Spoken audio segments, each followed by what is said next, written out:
I am having a good few days. Um, and the holiday season is coming up. I mean, it's here already. But I don't have that much work left to do in terms of my job.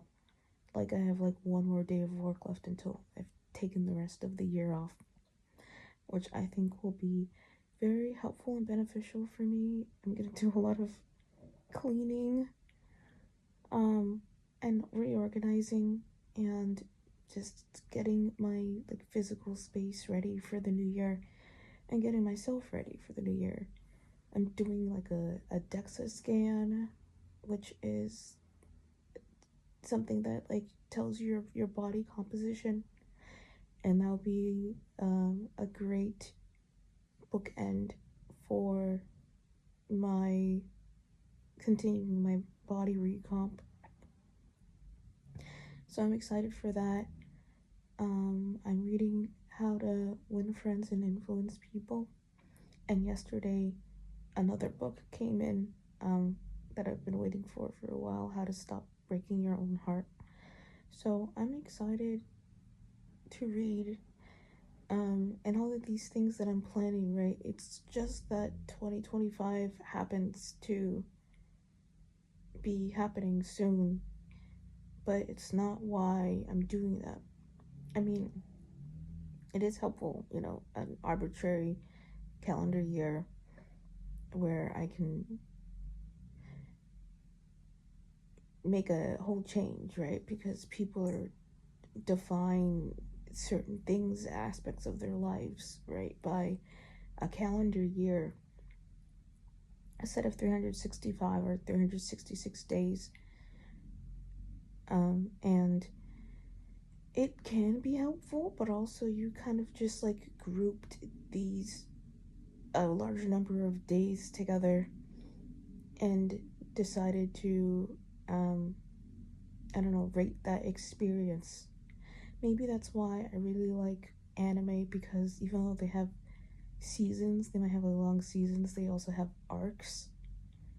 And I'm currently in my winter arc, which aligns with all the things I've already been saying, like fitness, reading, really working on myself. And that is going to be a while, a very long time. It might even take all of 2025, but it started this month.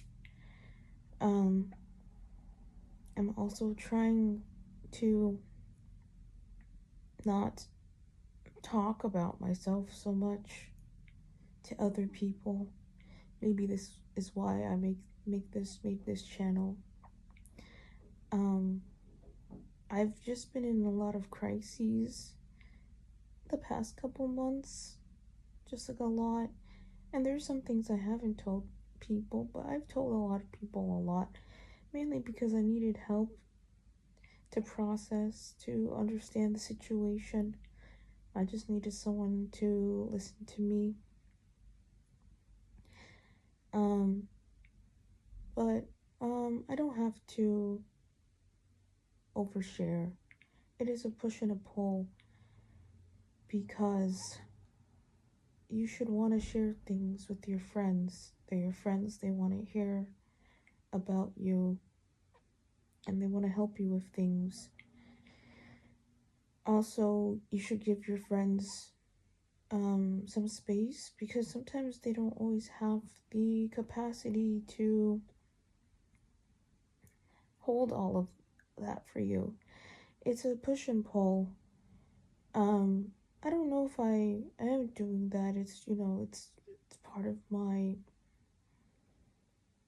um issue with, I don't know. I think I have an oversharing problem, but also I am afraid of being annoying.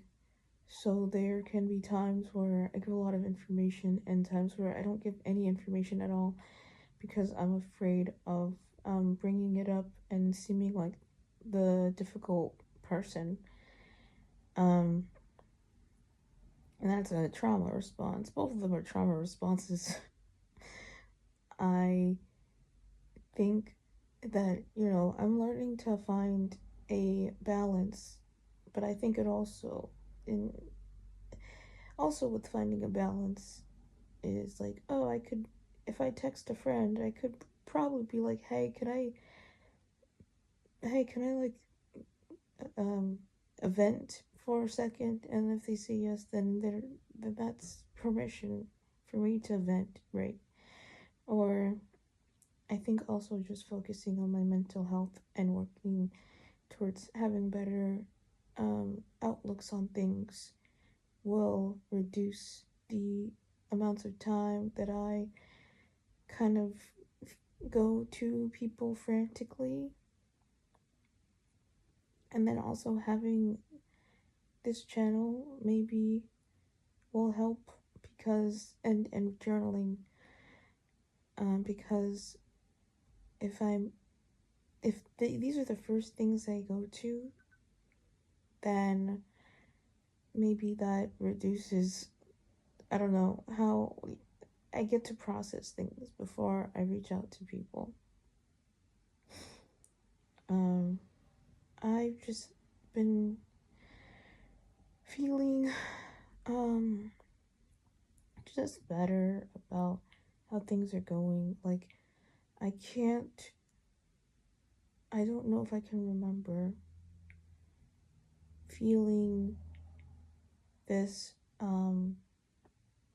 okay in December of all places, all times. Um so I'm glad that I'm where I'm going, even if I experienced some weird stuff a few days ago with that guy who I thought was my friend. But just really not my friend because it's insulting to believe I could be capable of such hate. Like this person really doesn't know my character or my integrity or anything about me. And putting into that perspective really made me realize I'm like missing on nothing. Like the friendship meant nothing really. Um, if he was able to, you know, end it like that, um, without any like real reason, other than his like fragility, like his fragile ego. Um, and I, you know, was confused for a while, but then I was just like, if he is gonna act like that, I guess we're not friends anymore. I was like that initially, and even like him being weird recently, and I had to just address things. I was just like, this is not worth fighting for. And after like the whole mess I've like been through this year and the past couple years when it comes to friends, when it comes to people abandoning me and things like that, I handled this very well. Um and I hope to continue having a clear mind and strong goals and objectives for 2025. I also want to have fun. I keep talking about all these, you know, these productive things I want to do, and yeah, productivity is nice or whatever, but I am doing all of these things so that I can feel like myself again, like the best version of myself. So I can have more fun and laugh more and smile more and joke more and just be a better person to be around. Not for really for other people, but for me. So, um, doing all of that work, am. I know that it will pay off. I don't know really how that will look. Um, but I know that it will feel so much better.